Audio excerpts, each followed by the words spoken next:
Selamat sore, perkenalkan nama saya Cici Febi Anggraini, NIM B10121616028. Di sini saya akan menjelaskan tentang materi eksternalitas. Yang pertama yaitu dimensi teori eksternalitas. Di sini terdapat dua pendapat ahli. Yang pertama, Rosen tahun 1988.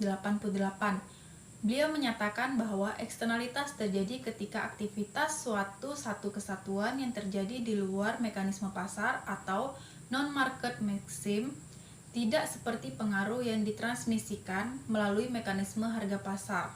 Eksternalitas dapat mempengaruhi efisiensi ekonomi. Pendapat yang kedua yaitu oleh Sulis dan Jones tahun 1992. Beliau menyatakan bahwa eksternalitas terjadi ketika utilitas seorang individu tidak hanya tergantung pada barang dan jasa yang dikonsumsi oleh individu yang bersangkutan, melainkan dipengaruhi oleh aktivitas individu yang lain. Bentuk-bentuk eksternalitas yaitu eksternalitas negatif adalah biaya terdapat pada pihak ketiga selain pembeli dan penjual pada suatu macam barang yang tidak direfleksikan dalam harga pasar. Ketika terjadi eksternalitas negatif, harga barang atau jasa tidak menggambarkan biaya sosial tambahan atau marginal social cost pada sumber daya yang dialokasikan dalam produksi. Tas positif yaitu keuntungan terdapat pada pihak ketiga selain penjual atau pembeli barang atau jasa yang tidak direfleksikan dalam harga. Ketika terjadi eksternalitas positif, maka harga tidak sama dengan keuntungan sosial tambahan atau marginal cost benefit dari barang dan jasa yang ada. Jenis-jenis eksternalitas menurut John dan Anne Friedlander. Yang pertama yaitu eksternalitas konsumsi. Eksternalitas konsumsi terjadi apabila kemakmuran dari suatu orang dipengaruhi oleh pola-pola konsumsi orang lain. Yang kedua, eksternalitas produksi terjadi apabila keluaran atau output suatu perusahaan juga bersifat sebagai pemasukan atau input bagi fungsi produksi perusahaan orang lain. Yang ketiga, eksternalitas keuangan timbulnya karena adanya ketergantungan dari hubungan-hubungan produksi yang terdapat di setiap perekonomian.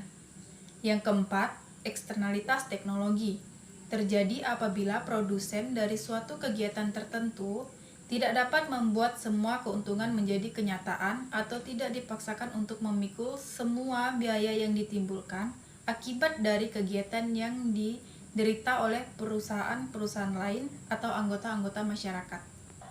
Faktor-faktor penyebab eksternalitas ada 3 faktor. Yang pertama, keberadaan barang publik adalah barang yang bebas dikonsumsi secara bebas. Yang kedua, kegagalan pemerintah. Faktor eksternalitas timbul di saat sumber daya dapat digunakan tanpa biaya. Yang ketiga, kegagalan pemerintah.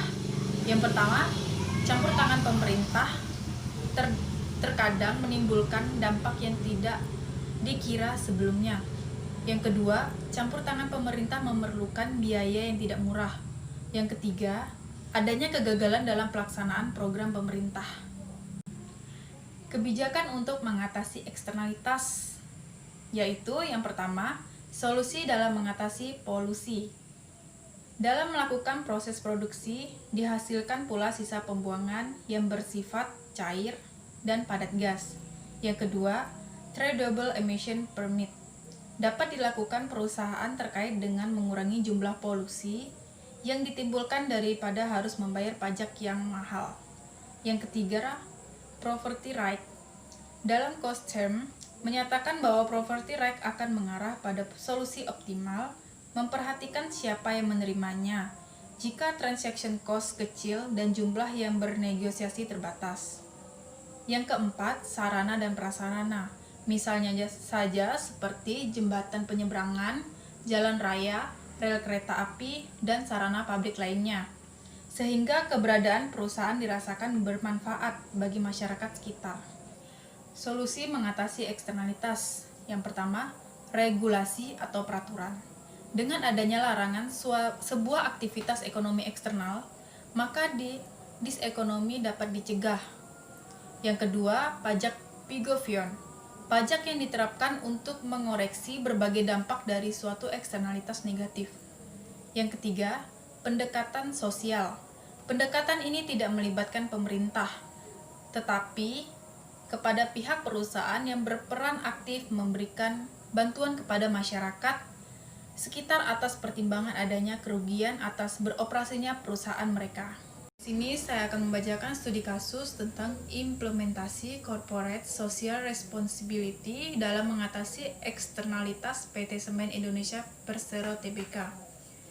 Eksternalitas perusahaan di tengah lingkungan masyarakat pada bagian ini akan mengungkap bentuk kegiatan eksternalitas dari proses produksi oleh PT Semen Indonesia yang dulunya bernama PT Semen Gresik, dan implementasi Corporate Social Responsibility dalam mengatasi eksternalitas tersebut, yang mana dari penelitian ini akan diketahui eksternalitas yang diakibatkan proses produksi dari semen sangat berpengaruh terhadap kesejahteraan masyarakat sekitar. Dampak dari pembangunan industri tersebut sangat berdampak langsung pada lingkungan, terjadi berupa kenaikan pendapatan penduduk, penurunan produksi pertanian, pergusuran penduduk, dan konstruksi prasarana dan kompleks industri. Selanjutnya, sebagai akibat dari penggusuran penduduk, mengakibatkan terjadinya tekanan penduduk yang berakibat pada munculnya masalah lingkungan fisik berupa kerusakan lingkungan, masalah sosial yaitu terjadinya urbanisasi. Beberapa dampak yang terjadi di lingkungan masyarakat sebagai berikut. Yang pertama, dampak ekonomi. Meningkatnya ekonomi masyarakat sekitar, menyerap tenaga kerja sekitar perusahaan, urbanisasi penduduk menjadi modern, serta bentuk indikator ekonomi lainnya.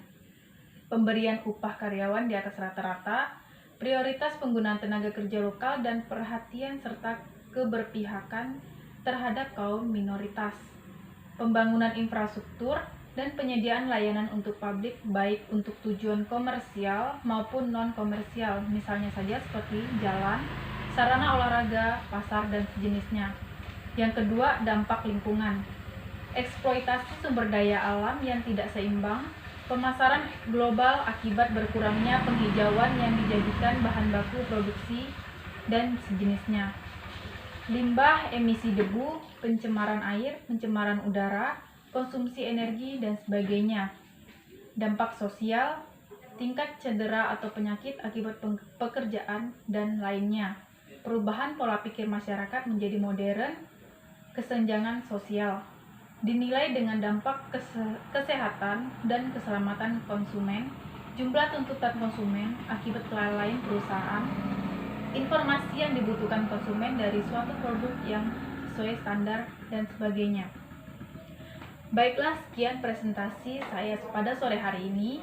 Kurang dan lebihnya saya ucapkan terima kasih.